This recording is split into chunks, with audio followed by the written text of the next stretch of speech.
The most abundant energy source is the sun. Have you ever wondered how solar panels are manufactured? And more to it, how you can make one from home? Today, we'll delve into exactly this, and at the end of this video, you might consider to make your own power source. But first, we explore how solar panels are manufactured on an industrial and how you can create your own at home.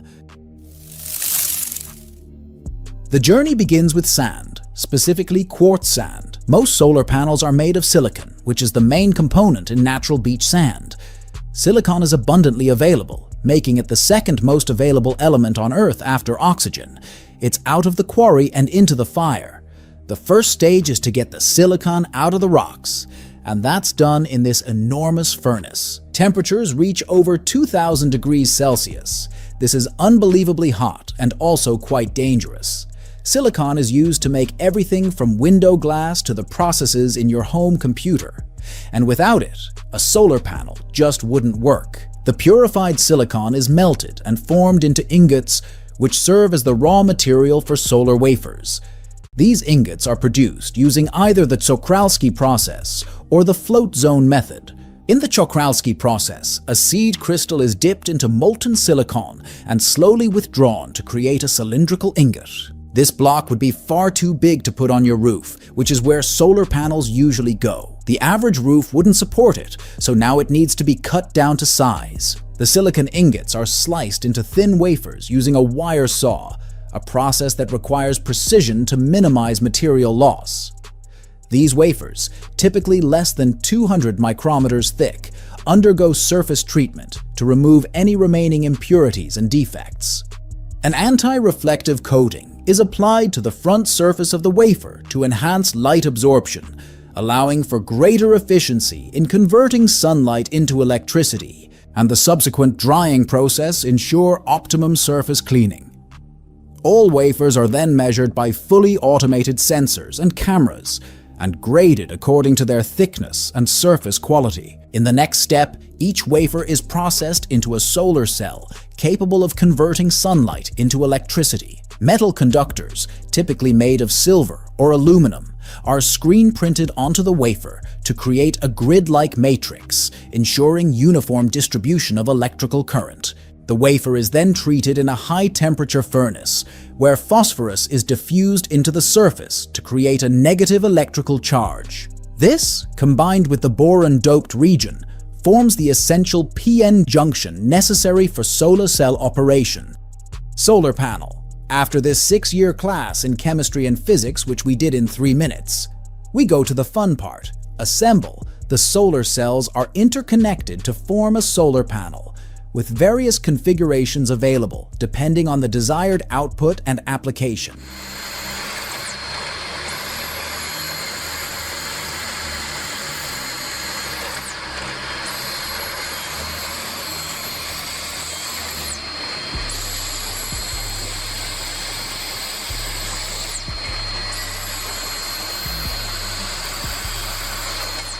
The cells are typically soldered together using conductive adhesives or laser welding, creating a series or parallel connection. Once interconnected, the cells are encapsulated within a protective layer, typically made of ethylene vinyl acetate, EVA, to ensure durability and weather resistance.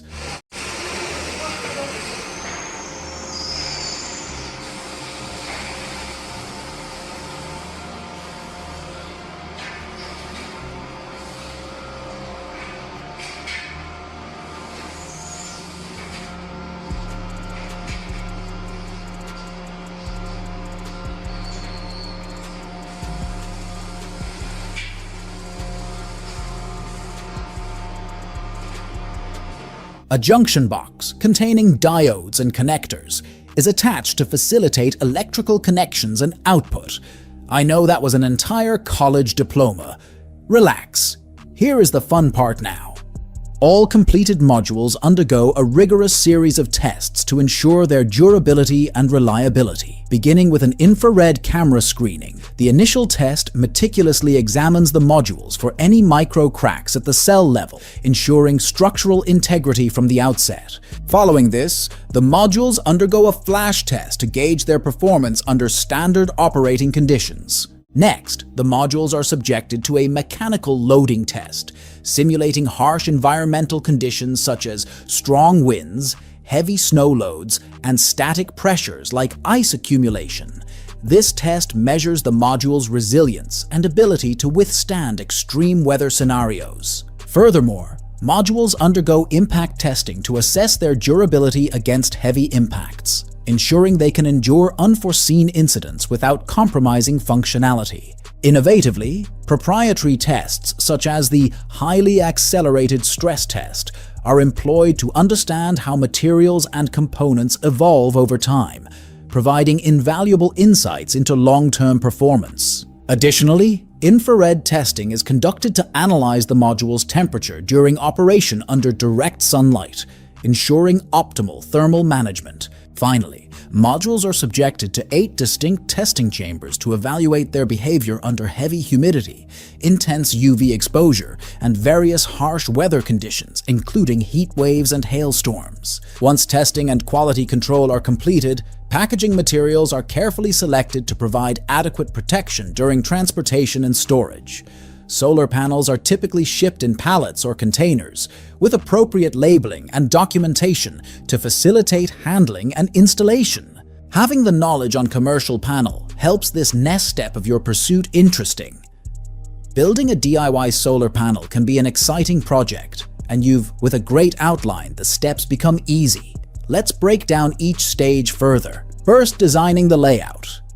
Assessing available space and selecting the appropriate type of solar panel are crucial initial steps.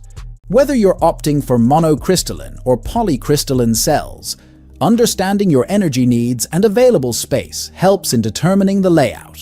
Second step is material cutting and workspace setup. Precise cutting of materials and setting up a well-organized workspace with proper lighting and ventilation are essential for safety and efficiency. Adequate airflow facilitates soldering and encapsulation processes later on. There are many ways of acquiring solar cells, mostly from platforms like eBay. Simplify the process.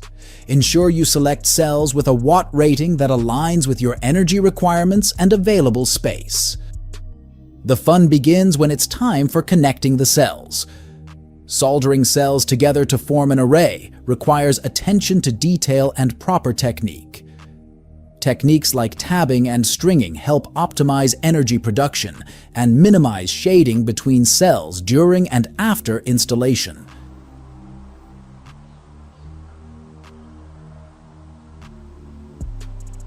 Once all is done, encapsulation, which is protecting the solar cells from environmental elements, is crucial for longevity and performance. Affixing cells to a backing material and sealing panel edges with waterproofing materials like silicone shield against moisture ingress and enhanced durability. Proper wiring is essential for ensuring the efficient flow of electricity generated by your solar panel.